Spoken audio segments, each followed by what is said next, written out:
Welcome Math 107 students to lesson number 2, the preview exercises. Lesson 2 deals with mathematical models, algebraic expressions, and real numbers. So the first question that I often hear in mathematics is, when are we ever going to use math in the real world? And the answer is now. Absolutely. We're going to be using math right now. So let's take a look at the following bar graph that shows the average cost of tuition and fees at public four-year U.S. colleges adjusted for inflation from the years 2000 to 2014. That should be a little typo. Okay. I'll have it fixed by the time you receive it. Okay. So notice a couple of things here. When you look at a graph, you should know what you're looking at. So it should always have a title. So keep this in mind when you present a graph to us in a project. So it has a title. You always label each axis, this axis, and here I would include the unit, the dollar symbol right here, along with tuition and fees. So I would have the dollar symbol there.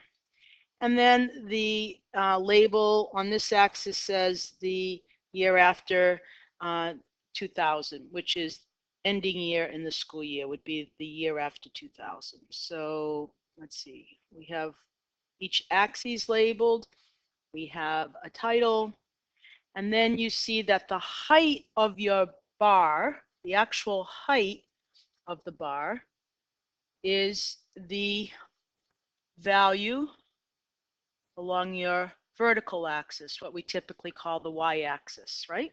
So in this case, it's the tuition and fee axis, and the height represents what we typically call the y value, $6,185. And then the value of the year, the school year, the ending school year, is 8, because it's 8 years after 2000. So if we were to put an ordered pair to this bar, it would be 8,6185.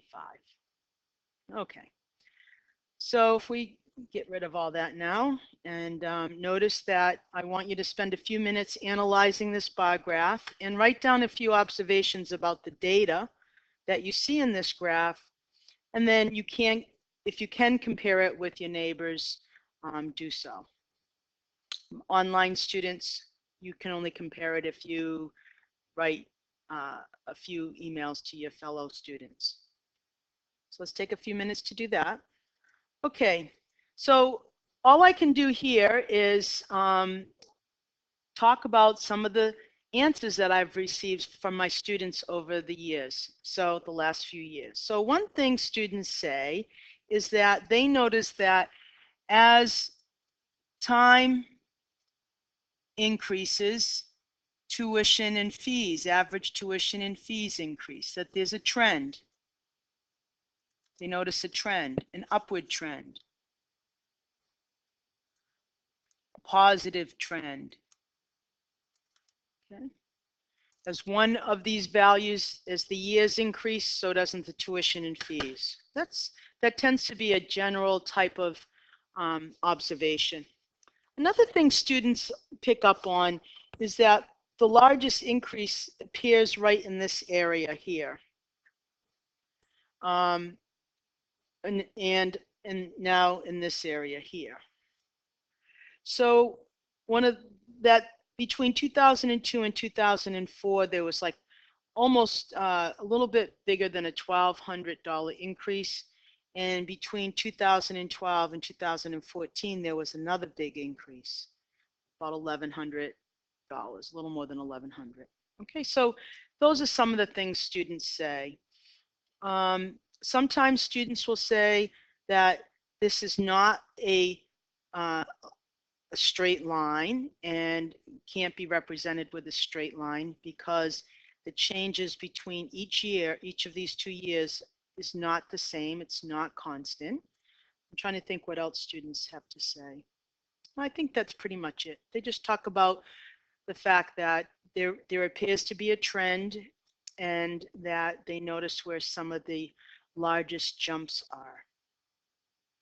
This next thing, bullet here asks, do you know what this symbol that appears right here on your vertical axis represents? It's just below the 3,000 on the tuition and fees axis. And this symbol represents a break, what we call a break in the axis. And what that means is it doesn't start at 0.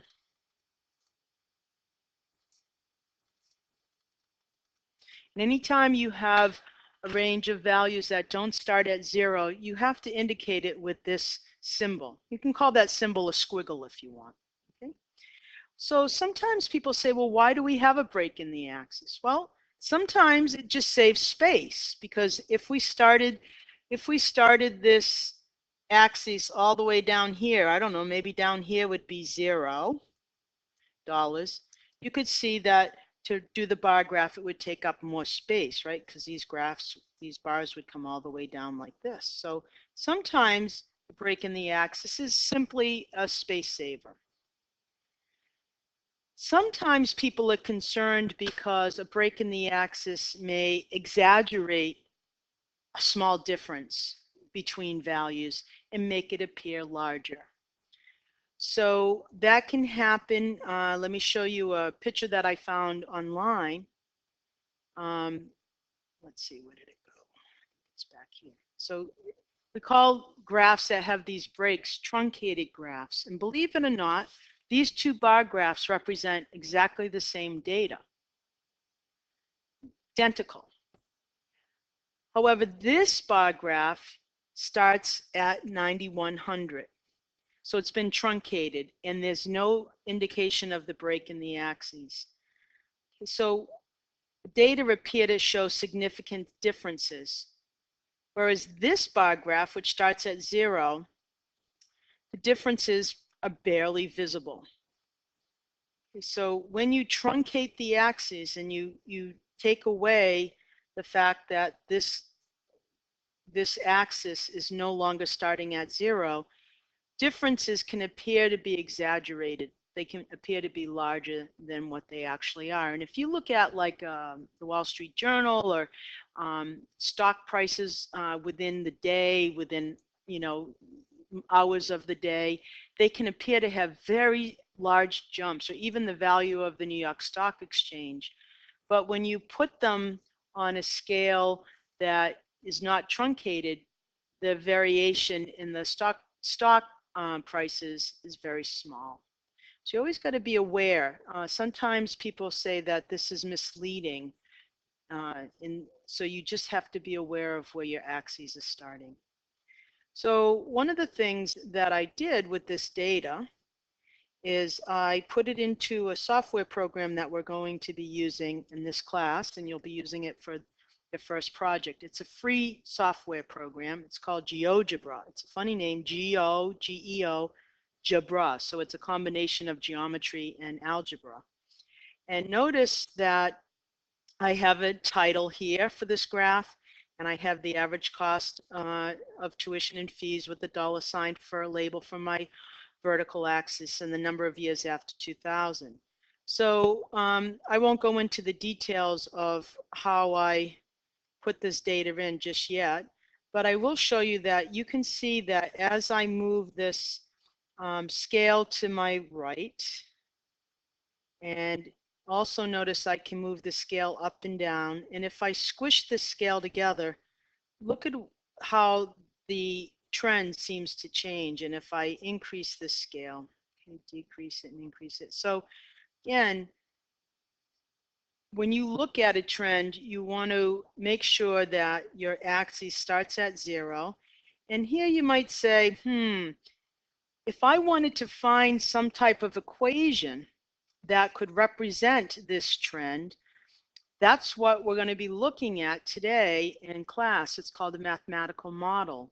And one person might say, I think I could find a straight line that would come close to all of these points. And so I had Geogebra do that. And this is what the straight line looks like right here. You can see that the line comes as close to these points as possible. right? This line, this purple line, is something that we call the line of best fit. I mean, there's an infinite number of lines I could draw through that data set, but this is the best one. And we'll talk about that later on. So some students might say, oh yeah, here's the line. And if you look over here to the left, here's the equation for that line right here. 389.67 times x plus 3190.08. That would be the equation for this purple line.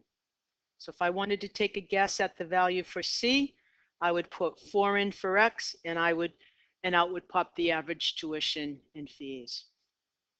Well, believe it or not, our model for this particular data set is actually going to be a quadratic equation, which is represented by this red graph. You might say, wait a minute, quadratic equation, doesn't that look like a parabola? This doesn't look like a parabola to me, because I think about a parabola as going like this, right? Well, if you zoom out a little bit here, you see that this forms what you typically think of as a parabola. And the parabola is actually the best fit, the best model for this data set.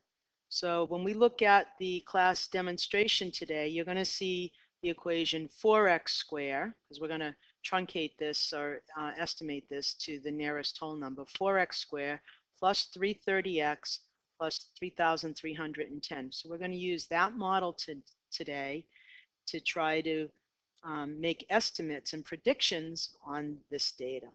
So all of this stuff that I did here with Geogebra is just 2 commands in Geogebra that you can learn, and it's all done for you within the program, and it's really a fabulous program that you can use for any of your classes for any time throughout your education, or even later if you need it. So again, it's free.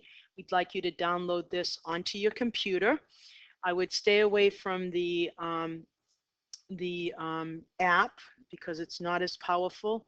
So you want to download this on a computer, and if you don't have a laptop or a computer at home, this is available in the studio. Okay, so let's take a look at the final question here. As a student in public higher education, what questions about future average cost of tuition and fees at public four-year colleges might you be interested in asking?